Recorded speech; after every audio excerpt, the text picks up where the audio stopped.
algo que eu gostaria de dizer: nós estamos juntos numa jornada, na esperança daquele noivo que já se levantou do trono, irmãos. O perfume dele já pode ser sentido no ar. Ele está vindo em direção à sua noiva.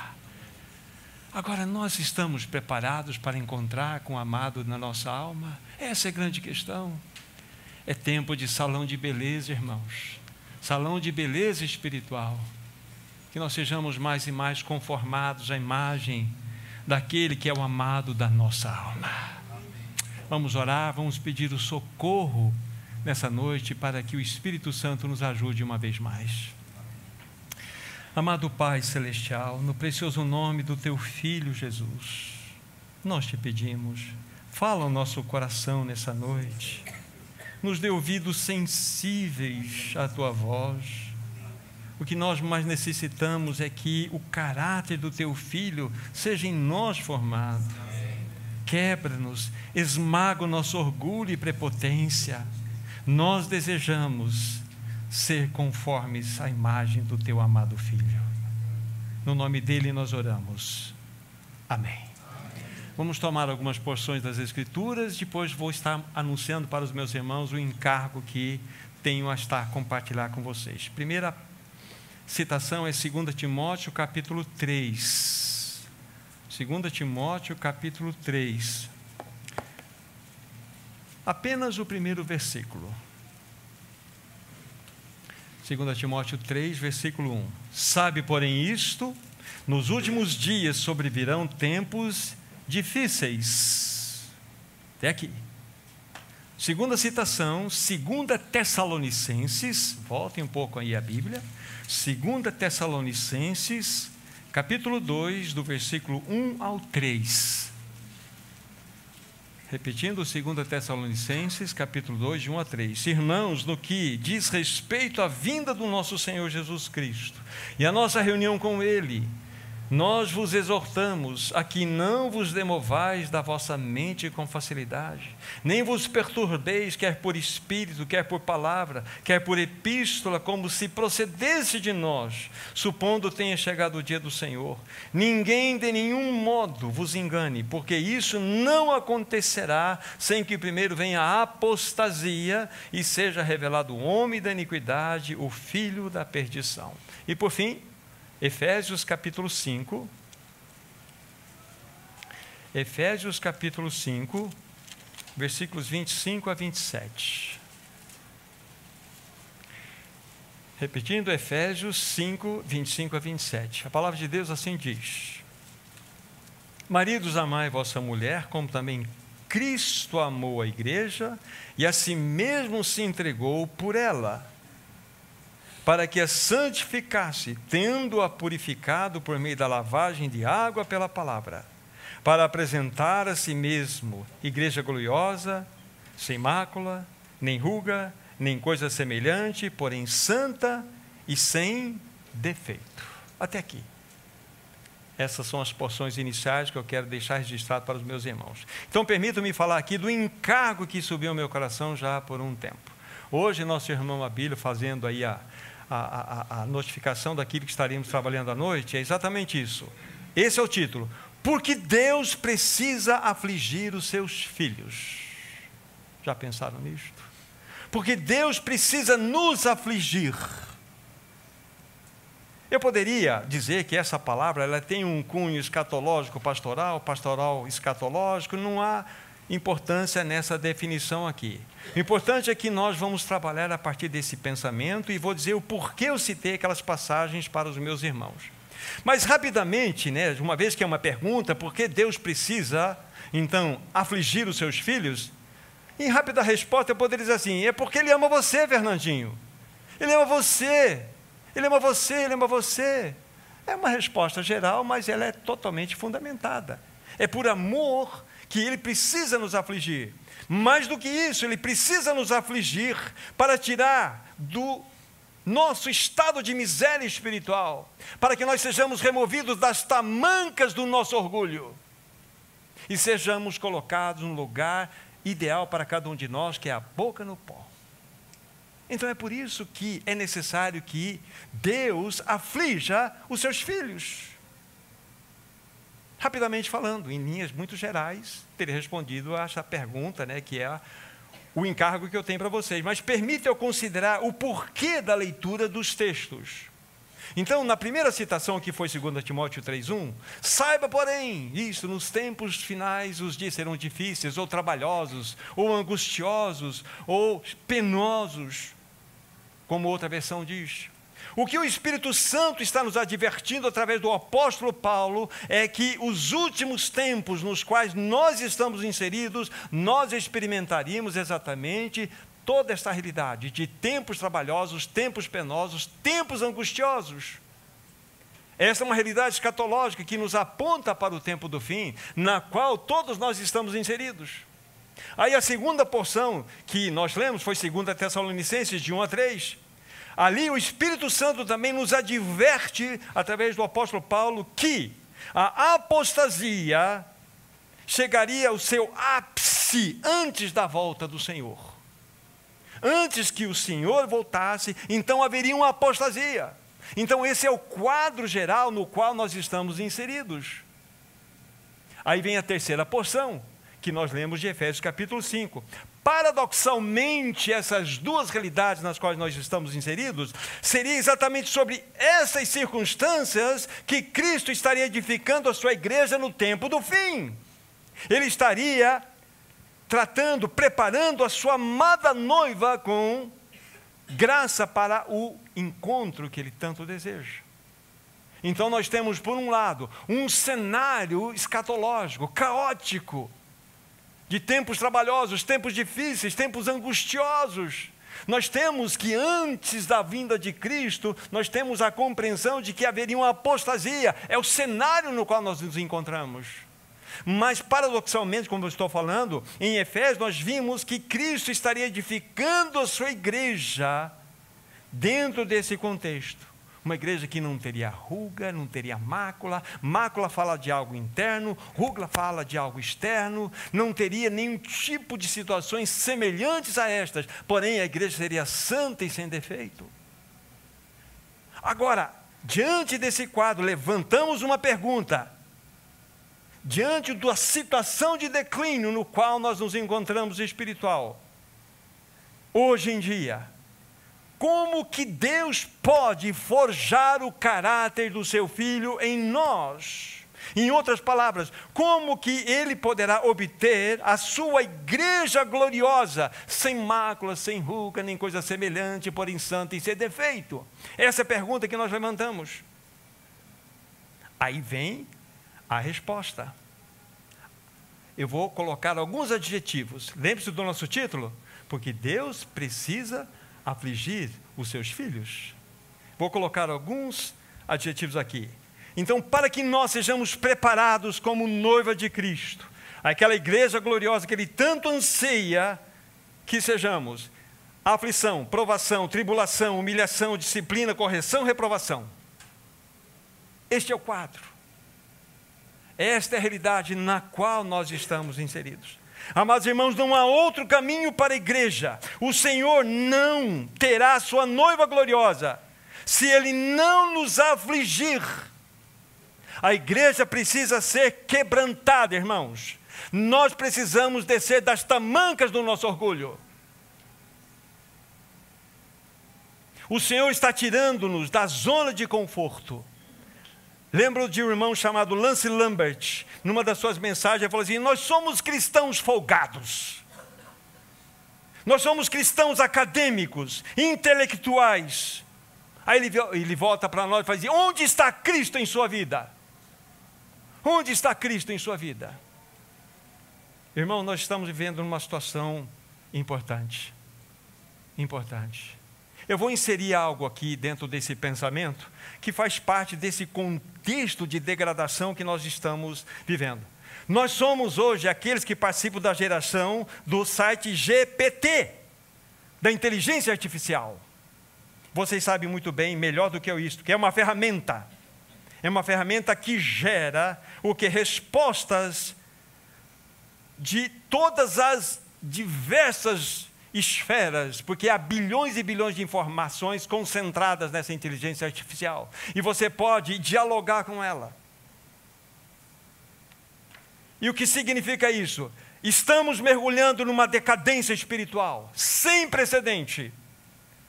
Esse site GPT, para mim, é a gasolina que vai desenvolver mais ainda a apostasia. Infelizmente, nós temos pregadores artificiais buscando ajuda de inteligência artificial para obterem suas mensagens artificiais e assim proclamarem essas mensagens artificiais para produzirem cristãos artificiais. Este é o caminho da apostasia. Nós vivemos num tempo onde nós temos cristãos de cabeça brilhante, mas corações endurecidos e frios. Irmãos, o que nós precisamos é de cristãos de joelhos diante do Espírito Santo, buscando socorro. E não cristãos diante da telinha do GPT, e sim diante do Espírito Santo. Ah, queridos irmãos, nós vivemos numa época onde falta lágrimas para o povo de Deus. Lágrimas para nós, chorando as nossas próprias mazelas e misérias, os nossos pecados. O que nós precisamos é de almas feridas, quebrantadas, não de mentes inchadas de conhecimento. Não haverá igreja gloriosa sem que haja profundas marcas da cruz nos seus membros. Não haverá igreja gloriosa. Precisamos ser feridos pelo Espírito Santo. A igreja necessita ser provada, ser esmagada, para poder ser preparada como noiva de Cristo. Irmãos, afirmo, nós precisamos ser afligidos por Deus. Por quê? Porque Ele nos ama, lembra da introdução? As escórias da nossa alma precisam ser removidas, precisam ser tiradas. Esse é o nosso assunto, porque Deus precisa afligir os seus filhos. Então, a primeira lição fundamental diante dessa colocação, se Ele precisa ferir a cada um de nós, ferir a igreja, então a primeira lição fundamental a aprendermos é que precisamos enxergar, ver Deus em todas as circunstâncias. Em todas as circunstâncias. Ele é o Senhor das circunstâncias. Ele não é apanhado de surpresa nas circunstâncias. Ele é o Senhor. Não há, queridos irmãos, nenhuma circunstância, por mais trivial ou comum que seja, que não possa ser considerada como um mensageiro de Deus. Então guarde isso. Você precisa, eu também, enxergar Deus em todas as circunstâncias que envolvem a sua vida. Mais do que isso, essas circunstâncias, cada uma delas, se constitui num mensageiro de Deus. Isso é muito importante.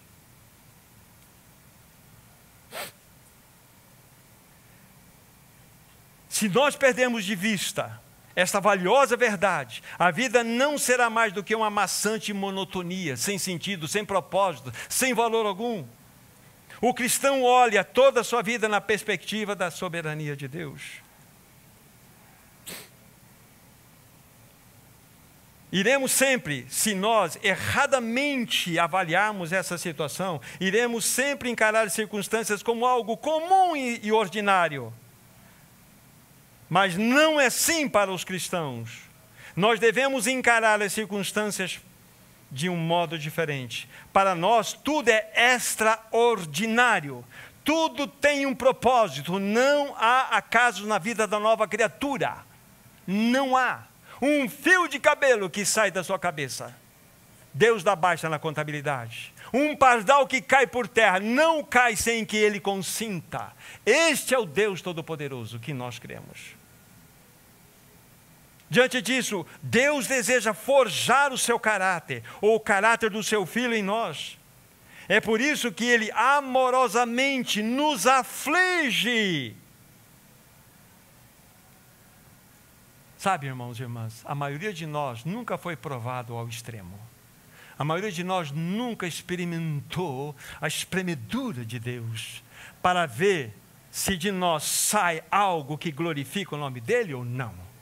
Nós temos passado por algumas circunstâncias. Mas quando nós somos exprimidos, é exatamente nessa circunstância que nós vamos verificar o que tem dentro de nós. Aí vocês vão lembrar de um texto, não preciso ir lá, Romanos 8, 28. Deus faz com que todas as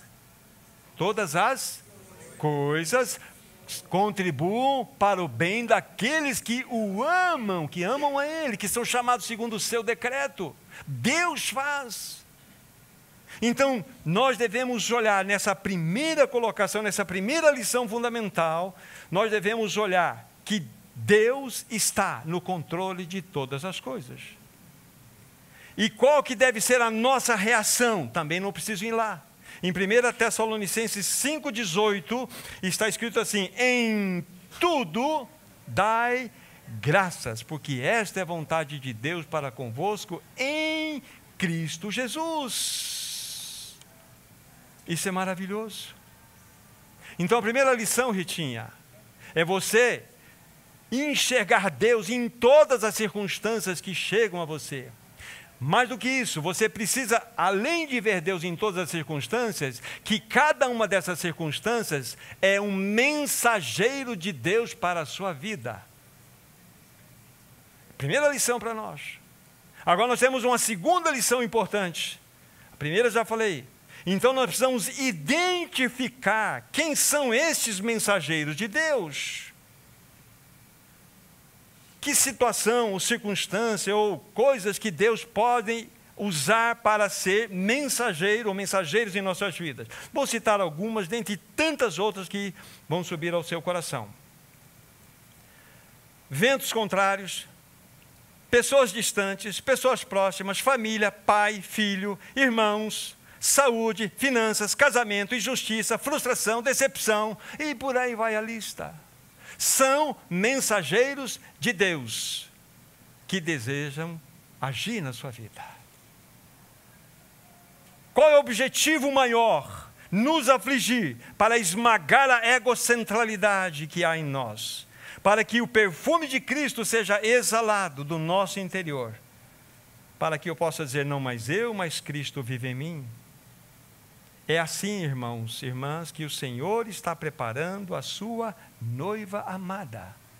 Não há como Ele preparar a igreja gloriosa sem que Ele nos aflija. Nós não aprendemos a santidade pela leitura.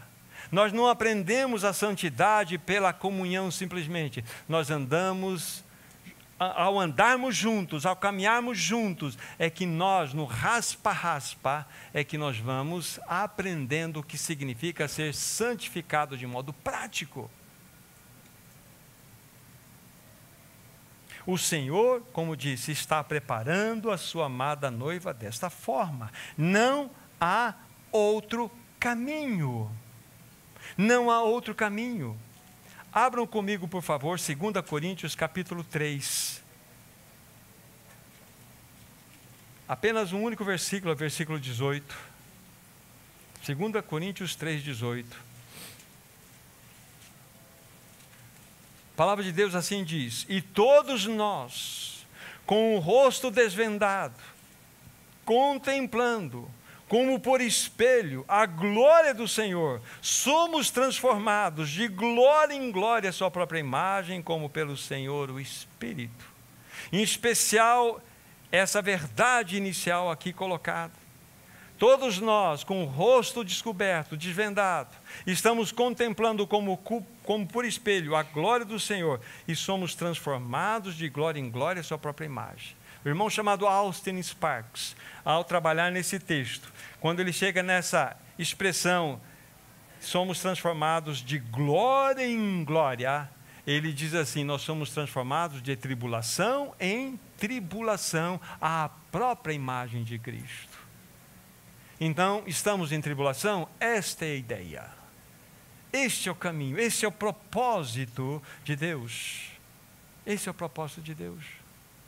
Como disse a princípio a vocês, nós estamos vivendo dentro de uma realidade onde o cenário escatológico, o cenário do tempo do fim, ele é completamente negativo. Nós falamos ali de situações, de tempos trabalhosos, difíceis, angustiosos. Falamos de antes da volta do Senhor, haveria uma apostasia. Então vocês fecham o quadro. E paralelamente a isso, Cristo está edificando a sua igreja. Como? Através da ação dele sobre nós, nos afligindo para nos purificar de tal forma que nós possamos manifestar o seu caráter. Nesta lição, ou nessa escola, são poucos os formandos. Nessa escola, muitos começam, mas muitos param pelo caminho. Aí vocês vão lembrar de uma expressão nas Escrituras Sagradas, dos vencedores. Muitas pessoas pensam que quando a Bíblia fala de vencedores, a Bíblia está falando de uma classe especial, de uma elite poderosa, de uma elite que pode todas as coisas. Não, ali está falando dos miseráveis, ali está falando daqueles que se consideram como os maiores dos pecadores, ali se está falando daqueles que são pobres de espírito. O que é um pobre de espírito? É aquele que não sabe nada, não faz nada e não conhece nada, não tem nada. É aqueles que têm a plena consciência que sem Cristo não podem fazer nada. Estes são os vencedores. É com esses que Deus quer contar no tempo do fim.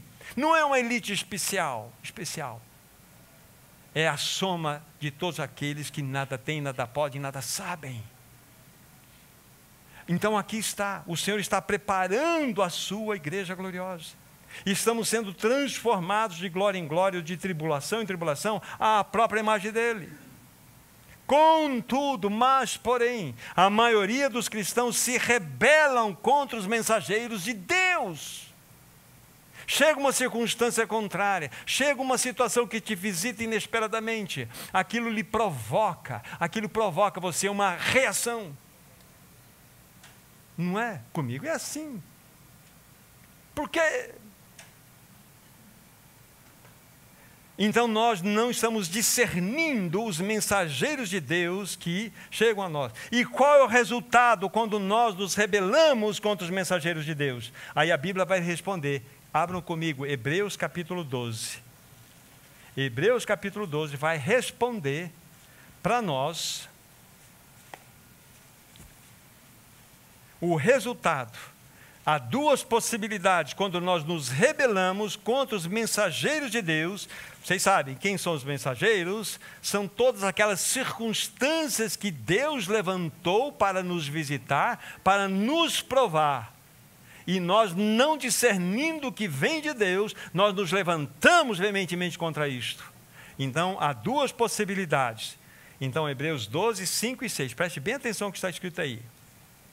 E estáis esquecidos da exortação que como a filhos discorre convosco? Filho meu, guarde bem, não menosprezes a correção que vem do Senhor, e nem desmaies quando por ele és reprovado. Porque o Senhor corrige a quem ama e açoita todo filho a que recebe. Mas no primeiro versículo lido, que é o 5, tem duas palavras importantes aqui. Filho meu, não menosprezes a correção. É menosprezar o mensageiro. É menosprezar a ação de Deus na sua vida. É quando você se ensoberbece, é quando você se toma de si mesmo e resiste àquela situação. É a primeira possibilidade quando nós rejeitamos o tratamento de Deus ou o mensageiro de Deus. O que nós fazemos? Nós, conforme está lendo aqui, estamos lendo, nós estamos menosprezando. Mas há uma outra possibilidade. Nem desmaies quando por ele és reprovado. O desmaiar aqui significa você entrar numa situação de autocomiseração, de autopiedade. Coitadinho de mim. Olha o que está acontecendo comigo. Eu sou a vítima da sociedade. Vejam só o que fizeram comigo. Então vocês perceberam que a Bíblia está nos respondendo às duas possibilidades, quando a grande maioria dos cristãos que tem se rebelado contra os mensageiros de Deus, nós temos aqui essas duas possibilidades. Menosprezam a correção ou desmaiam quando estão sendo reprovados por Deus. Estes se agarram na justiça própria e jamais cedem. permanecem inquebráveis, cheios de razão. Cheios de razão. Deixe-me lembrar que o meu velho pai sempre dizia: meu filho, o diabo é muito astuto. Ele enche a pessoa de razão. E sabe o que é o pior, meu filho? Que quando a pessoa vai ver, ela tem razão mesmo. Mas nós não vivemos pela razão, nós vivemos por Cristo Jesus. Isso é sabedoria. Nós não vivemos por razão, nós vivemos por Cristo. Então, quando nós olhamos essa verdade, então ela precisa tomar conta do nosso coração. Nós não podemos ser estes que rejeitam, se rebelam contra os mensageiros de Deus. Pergunte a ele. Bateu uma enfermidade? Vá diante do Senhor. Bateu uma circunstância contrária? Houve uma revolução? Vá diante do Senhor. Pergunte. Por que você está passando? Por que eu estou passando por isso? Trata comigo, Senhor. Qual é a tua mensagem real? Talvez você tenha alguma coisa em seu coração que possa, talvez, ser aplicado. Então, estes, quando verdadeiramente se aquietam e menosprezam, né, a correção do Senhor e desmaiam quando pelo Senhor é reprovado, esse vão estar firmados na sua própria justiça, vão permanecer inquebráveis. O irmão chamado Charles Spurgeon, um grande pregador do passado, ele escreveu um texto e tem o seguinte título: não morda a vara. Não morda a vara. É muito interessante. Alguma pequena fala dele aqui. Todos nós temos a propensão de nos irritarmos contra os mensageiros da nossa aflição, em vez de ver a mão de Deus em tudo e mansamente nos dobrarmos diante dela. Esse Spurgeon não é fácil não, daqui a pouco ele vai dizer algo mais interessante ainda. Mais interessante. Não morda a vara. Tem muita gente mordendo vara. Vocês vão entender por quê. Aí vocês vão lembrar, agora com um pouco mais de clareza no assunto que estamos tratando, daquilo que Madame Guyon, aquela mística francesa do século XVII, século XVIII, início do século XVIII, ela disse, ela foi, por causa da sua fé, lançada numa masmorra, e praticamente morreu naquela circunstância. E uma das falas dela, ela disse o seguinte: nós devemos beijar as mãos daquelas pessoas que nos ferem, porque nada mais estão fazendo do que cumprindo a vontade de Deus. Você já fez isso, meu irmão, minha irmã? Beijou a mão daquelas pessoas que te ferem? Eu não, porque nós somos duros. Deus precisa trabalhar conosco. É por isso que Deus precisa nos afligir. Como Ele vai encontrar a sua igreja gloriosa?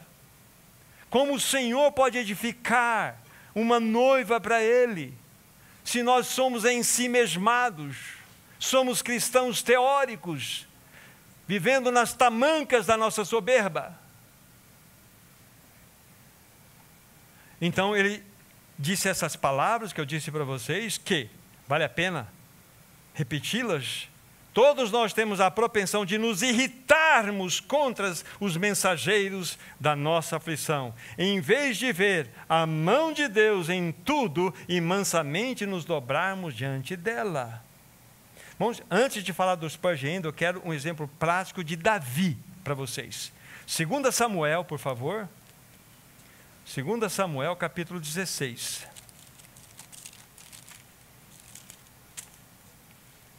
2 Samuel 16, vou ler aqui do versículo 5 ao 10. Preste bem atenção que nós vamos ler aqui.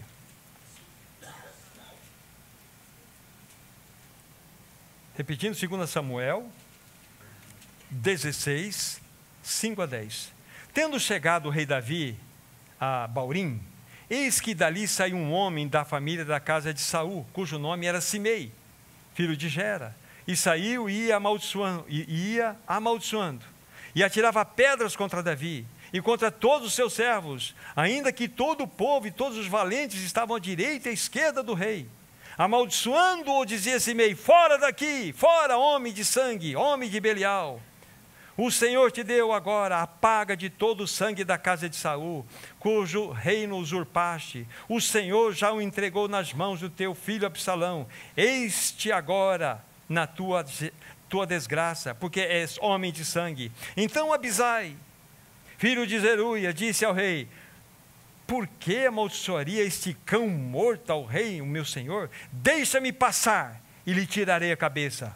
Respondeu o rei: que tenho eu convosco, filhos de Zeruia? Ora, deixai-o amaldiçoar, pois se o Senhor lhe disse: amaldiçoa Davi, que diria eu? Porque assim fizeste. Davi teve o discernimento. Viu aí, Daniel? Davi teve discernimento. Vamos arrancar o pescoço dele. Como é que ele pode falar isso do rei?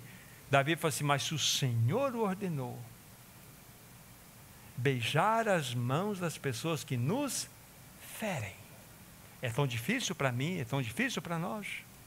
Essa é a grande questão. Davi olhou para o Senhor. Davi verdadeiramente viu Simei como mensageiro do Senhor. Uma circunstância clara. Vocês lembram da lista de mensageiros que nós demos? Então você e eu temos muitos mensageiros que chegam a nós. A questão é: de que maneira você e eu temos recebido esses mensageiros? Irmãos, lembre-se, cada fio de cabelo que há na sua cabeça está contabilizado. A única coisa que eu, primeiramente, e você, nós devemos temer e devemos reprovar com veemência em nós, são os nossos pecados. São os nossos pecados. Isso eu devo reprovar com veemência. Agora, os tratamentos do Senhor, isso não. Isso eu devo me render, porque o Senhor está no controle de todas as coisas. Agora voltemos ao Spurgeon. Ele fala assim: irmãos, quando um cachorro é fustigado pela vara, ele morde a vara. Ele não olha para a mão que segura a vara. Nós estamos mordendo varas. Quantas varas temos mordido? E esquecemos que atrás daquela vara existe uma mão governante. Nós nos rebelamos contra um instrumento. Nos rebelamos contra o bisturi da mão do médico. O bisturi que está nos cortando. Está abrindo-nos, nos rebelando contra ele.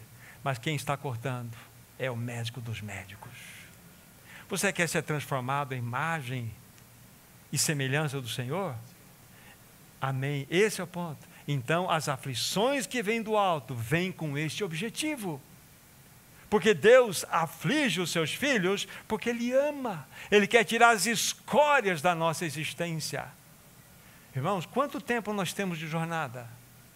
Quanto tempo eu tenho de tempo de jornada? Quanto tempo você tem? Quanto de Cristo em você, Caio, tem manifestado? Em você, Wagner? Meu irmão Tony, quanto de Cristo tem crescido em você, em mim, em cada um de vocês? Quanto? Essa aqui é a grande e importante resposta que devemos saber e ter diante do Senhor. Então o Senhor vai levantar, na medida da nossa necessidade, os mensageiros ideais para tratar conosco. São tão diferentes as variações que nós temos, não é verdade? De mensageiros chegam a nós. Olha a sua vida na perspectiva do Senhor. Ele não perdeu o controle da sua vida, meu irmão, minha irmã. Ele não perdeu o controle da sua vida. Ele está no comando. Ele dirige todas as coisas. Então, com essa lição do Spurgeon, né? Então, quando o cachorro é fustigado com a vara, ele vai morder a vara. Ele não vai olhar para a mão que segura aquela vara. Quantos de nós estamos mordendo a vara? O mensageiro. Deus está no comando. Está em tribulação, meu irmão, minha irmã? Bem-vindo ao clube sagrado do Senhor. É assim. Coloquemos a boca no pó e fala: Senhor, ajuda-me a não pecar contra Ti. Ajuda-me que não haja pecado no meu coração. É isso, é a importância do meu coração. Senhor, não poupe a sua mão de mim. Esmaga-me enquanto eu estiver assentado no meu ego. Esmaga-me se eu estiver na minha prepotência. Esmaga-me, Senhor, se eu estiver na minha altivez. Não permita, Senhor, por misericórdia. Dê essa autorização, Senhor. para que verdadeiramente Cristo possa ser formado, para que Cristo possa ser forjado em cada um de nós.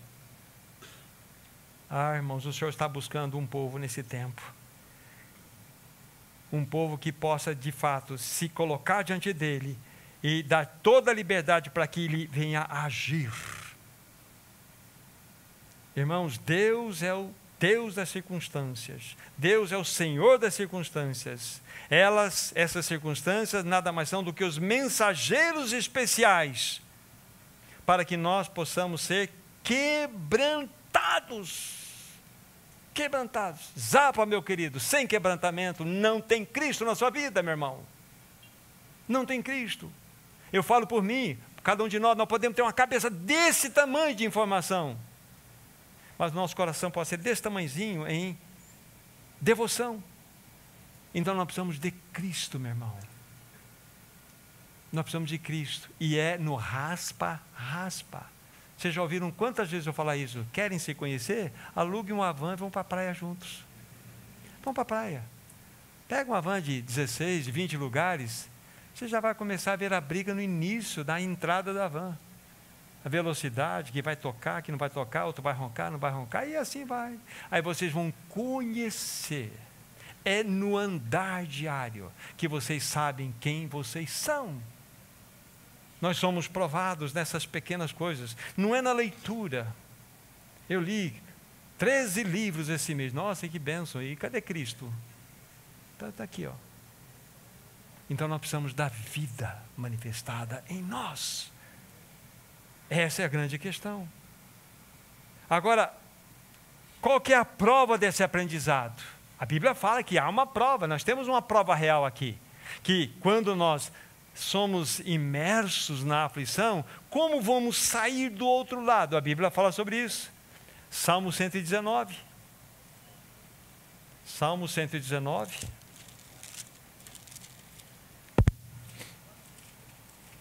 Vou ler primeiramente o versículo 67. Lembre-se que nosso tema é porque Deus precisa afligir os seus filhos. Ele precisa, não é uma opção, ele necessita. Então, versículo 67. Antes de ser afligido, andava errado, mas agora guardo a tua palavra. Perceberam Anderson, percebeu a bênção da aflição aqui? Antes de ser afligido, né? Andava errado. Mas agora, depois da aflição, guarda a sua palavra. Bendita aflição, Anderson. Bendito mensageiro de Deus. Ai, que dor. Ai, bendito mensageiro de Deus. Senhor, que mais o caráter de Cristo seja formado. Outro versículo nesse mesmo capítulo. Versículo 71, 7:1. Foi-me bom ter eu passado pela aflição, para que aprendesses os teus decretos. Teutrim, foi-me bom ter passado pela aflição, pois agora você pode guardar os seus decretos. Você não vai guardar o decreto decorando a palavra de Deus. Você vai trombar, meu irmão, você vai trombar, você vai ter luta, você vai ter dificuldade, contrariedade, contradição. Você vai dizer, está dando tudo errado. Não, está dando tudo certo. Porque Deus está formando o caráter do seu filho em você. É assim, é na prática. É na prática. Meu irmão Sapia, é na prática. Essa aflição é na prática, para que Cristo seja formado em você. Mais um versículo. E esse é claro ainda para nós. Verso 75.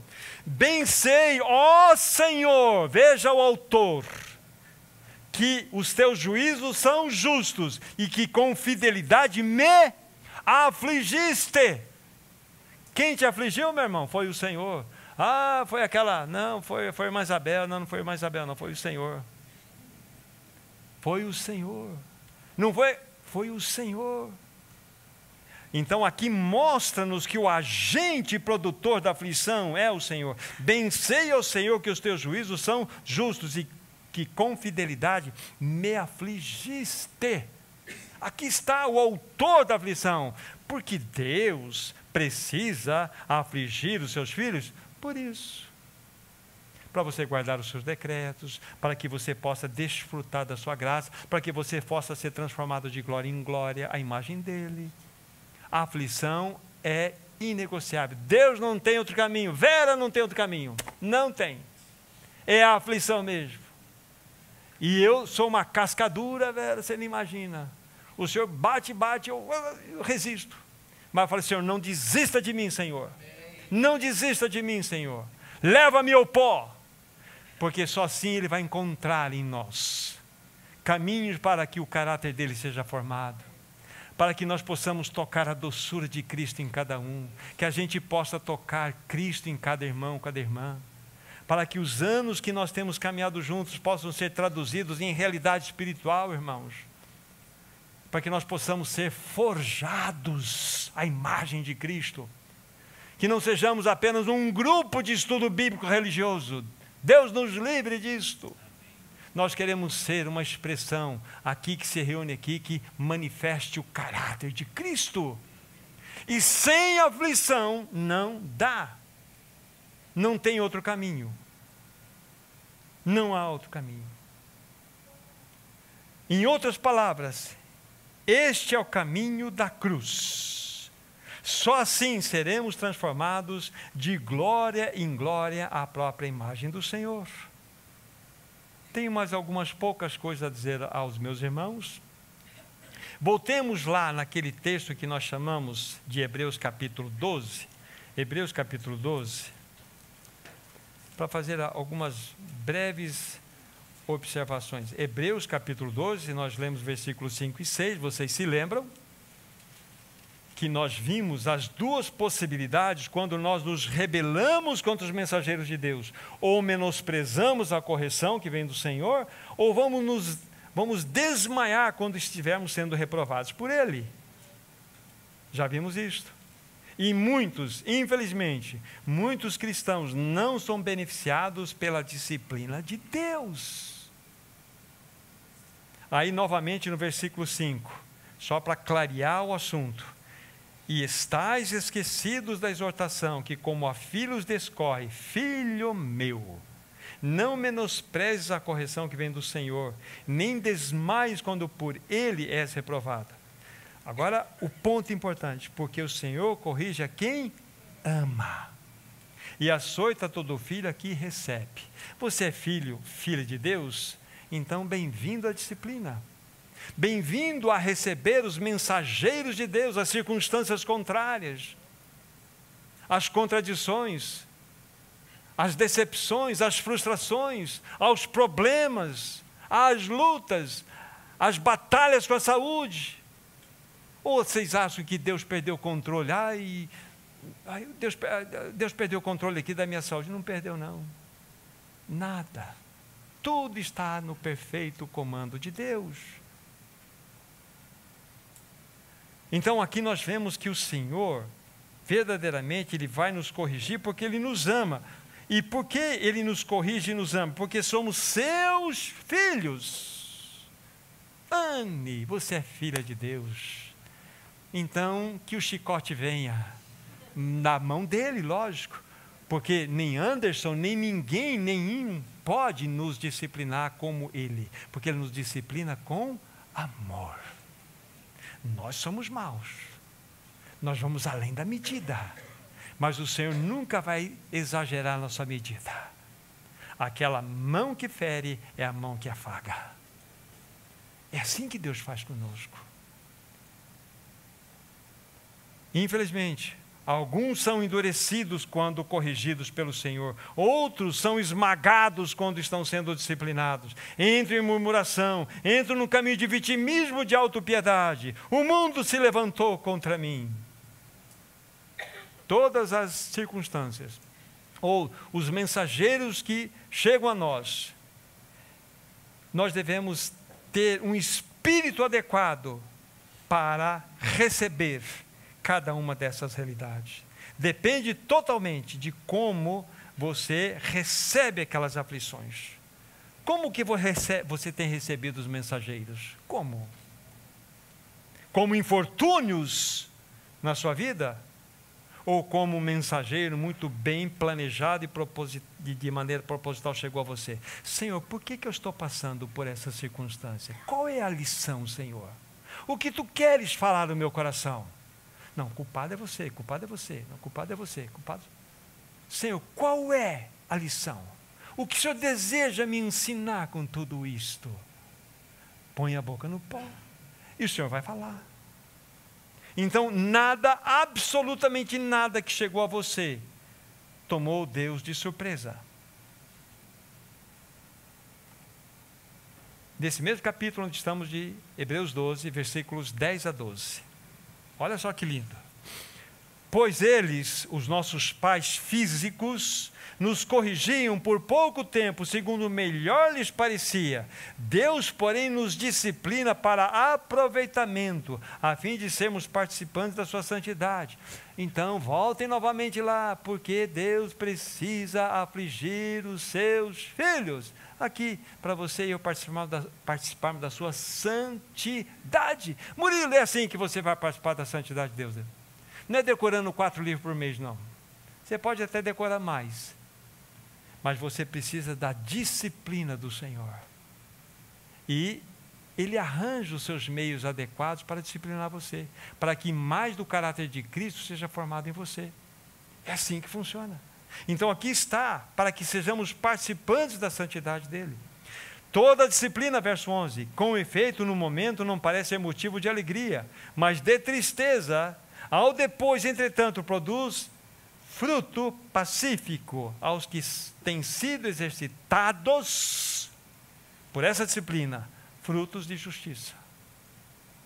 Olha só como é lindo tudo isso.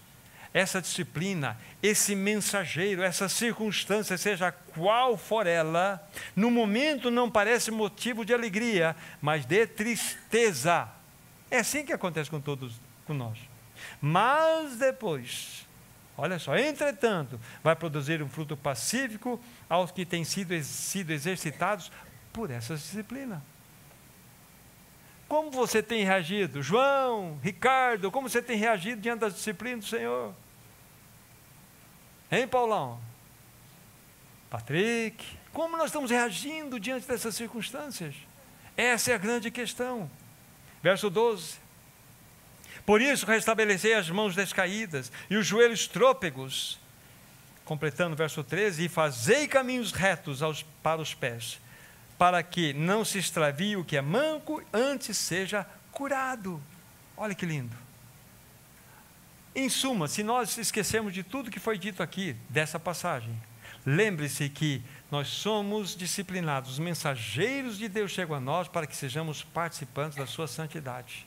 E assim, estaremos sendo transformados de glória em glória, a própria imagem de Cristo. Isso é ter o caráter dele. Isso significa que nós estamos sendo preparados como igreja gloriosa do Senhor. Essa que ele vai buscar no tempo do fim. A questão é quanto de Cristo tem em cada um de nós. Essa é a grande questão. Irmãos, apenas aqueles que são exercitados pela vara de Deus, pela disciplina de Deus, é que podem produzir frutos pacíficos de justiça. Claro para nós. Extremamente claro para nós. Então aqui está a grande questão que nós levantamos para vocês, né?